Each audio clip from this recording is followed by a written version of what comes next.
you almost just take it for granted when you have a million games left, and then like the last one comes and you're like, wow, this place is great. For the 3 South Dakota State seniors, it's been 3 unique connections that have brought them to Brookings. And for Matt Mims, it literally started in the driveway. My very best friend, Brad Jones, I played with in college. He was a terrific player at Wayne State, and he's from Cedar Rapids. And he was next door neighbors to Matt Mims. And so he would always just be jogging around the neighborhood, and I'd be outside shooting with my brother, and he'd stop by and start shooting with us. He always said, hey, Hendo, there's this little guy. I'm telling you, he is a worker. He works his tail off. He's out in their yard, in their driveway, every night. As an assistant coach at SDSU, Henderson started recruiting Mims as a sophomore in high school, and 2 years later, with Henderson now with the Jackrabbits, Mims would commit to South Dakota State. As for Charlie Easley, as an AAU teammate of Baylor Shireman, the Jacks certainly knew of him in high school, but things didn't work out at first. With his only Division I offer coming from the Citadel, Easley chose to walk on at Nebraska. Being a walk-on, you usually don't get opportunities to get out on the court at all, and I was able to get kind of in the rotation and get a lot of playing time towards the end of the year. But Easley knew it may be difficult to secure minutes moving forward, so he decided to transfer and quickly reached out to SDSU. I know I talked to Coach Hoiberg about him, and he understood that Charlie wanted a bigger role, not sure that was going to happen there, and he said, you know, Hendo, he's everything I thought he would be and then some, so I knew it would be a really good fit. But if Easley was excited about his new home, it was hard to tell. Charlie always played so hard, right? Like, but he was so quiet. I'm like, is this dude enjoying this, right? So Hendo pulled me in his office one day, and he's like, you know how he is. He's like, what's up, Mimsy? I'm like, oh, what's up, Hendo? I'm like, let's see what he's got for me today. But he was just like, hey, I just kind of noticed Charlie's been a little quiet. Would you mind just like taking some extra time to hang out with him, stuff like that? So. And Mimsy, you know him, like he's got personality as big as this room. And so I'm like, listen, bro, you got to get this guy to loosen up a little bit here if he's going to make it. So basically asking me to be friends with the kid. Didn't know if he was a weirdo or not, but so I was like, all right, man, I'm going to start hanging out with him.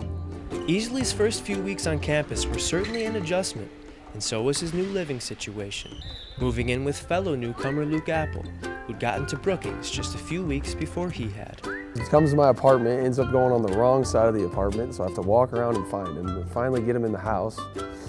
And then I just remember him leaving like dirty cereal bowls around my house right away. All I remember from that is he just yelled on Xbox playing Call of Duty at night. And I'm just he was just screaming all the time. And I'm like, gosh. With Douglas Wilson as a teammate and Brian Peterson as his head coach at Kirkwood Community College, the 3 won a JUCO National Championship in 2019. Peterson would then take an assistant job at SDSU, and Wilson would follow.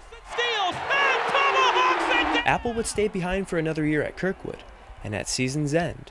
Just getting the text from him and Pete, just like, it was almost just like, you ready to commit yet? Have you committed yet? It wasn't even like, all right, when are you? It wasn't even like it was a question of if I was going to or not. It was just when. Luke's a relationship guy. I am too, and we had some success together too. I mean, so that makes it a little bit easier, and then the trust factor was high on both sides. After a solid first year in Brookings, Appel would find his niche in year 2.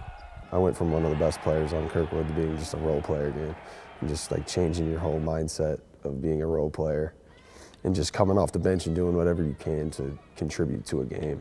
Appel was named the Summit League 6th Man of the Year in 2022.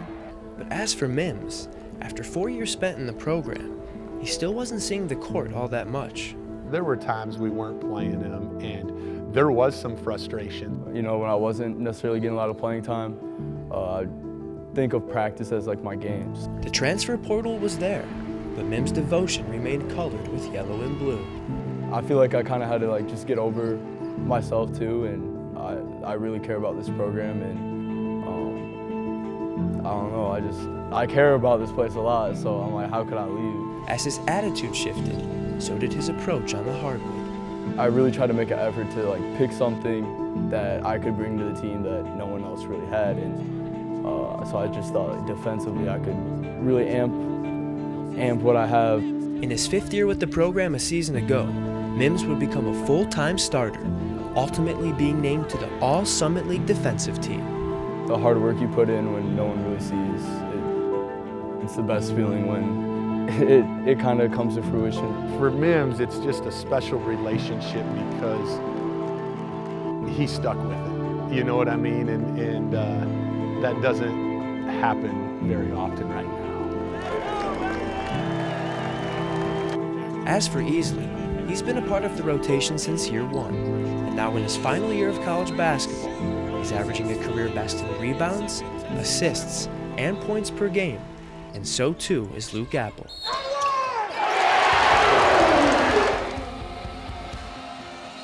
I mean, I'm just forever grateful. I mean, they've been here for so long, and the young guys watch those guys. They know what the expectations are. And when I watch those 3 guys play, it excites me to know that we have young guys in our program that understand what it takes to be a champion.